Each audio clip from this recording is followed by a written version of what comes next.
الله په پاکی سره یادوي هر هغه څه چې په اسمانونو کې دي او هر هغه څه چې په ځمکه کې دي د همغه بادشاهي ده او د همغه لپاره ثنا ستاینه ده او هغه پر هر څه قادر ده. الله هغه ذات دی چې تاسو پیدا کړی بیا له تاسو نه څوک کافر دی او څوک مؤمن او الله ټول هغه څه ویني چې تاسو کوي.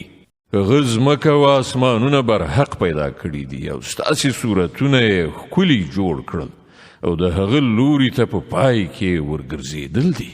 هغه د ځمکې او اسمانونو له هر شي نه خبر دی. څه چې تاسو پټوي او څه چې تاسو ښکاره کوي ټول هغه ته معلوم دي او هغه ان د زړونو په حال پوهیږي. تاسو ته د هغو خلکو څخه خبر نه دی رسیدلی چې له تاسو نه مخکې کفر اختیار کړی او بیا یې د خپلو ناوړه عملونو خوند وڅاکه. وړاندې د هغو لپاره یو دردناک عذاب دی. د دې عاقبت وړ هغوی ځکه شول چې هغو ته د هغوی پیغمبران له څرګندو روښانه دلیلونو سره راغلل خو هغوی وویل آیا انسان موږ ته لارښوونه کوي؟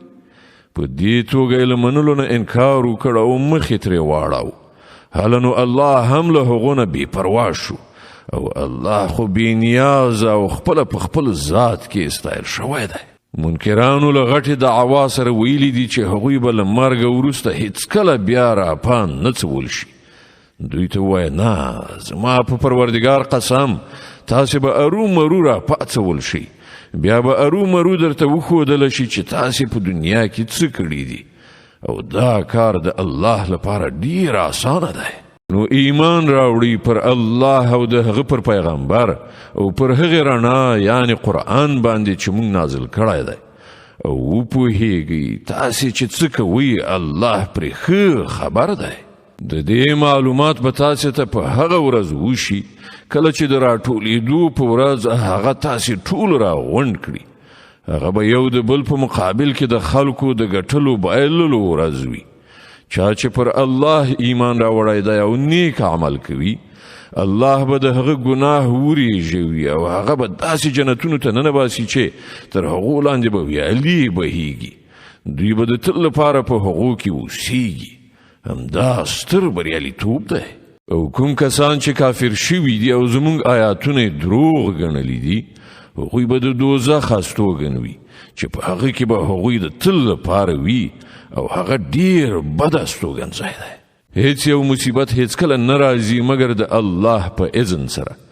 څوک چې پر الله ایمان ولري الله د هغه زړه ته هدایت وربخي او الله په هر څه پوه دی.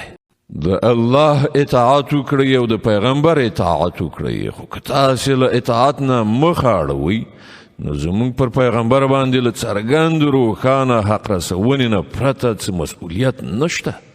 الله هغه ذات دی چې له هغه پرته بل خدای نشته. له دې امله ایمان راوړونکي دې پر همدې الله باندې توکل وکړي.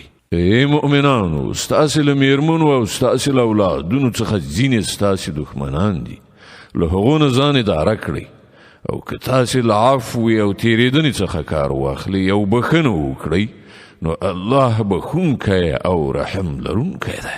ستاسې مالونه او ستاسې اولادونه خو یوه ازموینه ده او همدا الله دی چې له هغه سره لوی اجر دی. دې عمله تر څو پورې چې ستاسې په وس کې وي له الله نه ویریدونکي اوسئ او د هغه فرمان واورئ او اطاعت ورنه وکړئ او خپل مال د هغه په لاره کې ولګوئ. دا همدا ستاسې لپاره خیر دی. څوک چې د خپل نفس له بخل او حرص نه خوندي پاتې شو نو هغوی فلاح موندونکي دي. که تاسې الله ته حسنه قرض ورکړئ نو هغه به تاسې ته څو چنده زیات درکړي او ستاسې ګناهونه به در وبخي. الله ډیر قدردان او د تحمل څښتن دی. په حاضر او غایب هر شي پوهیږي. برلاسی او د حکمت خاوند دی.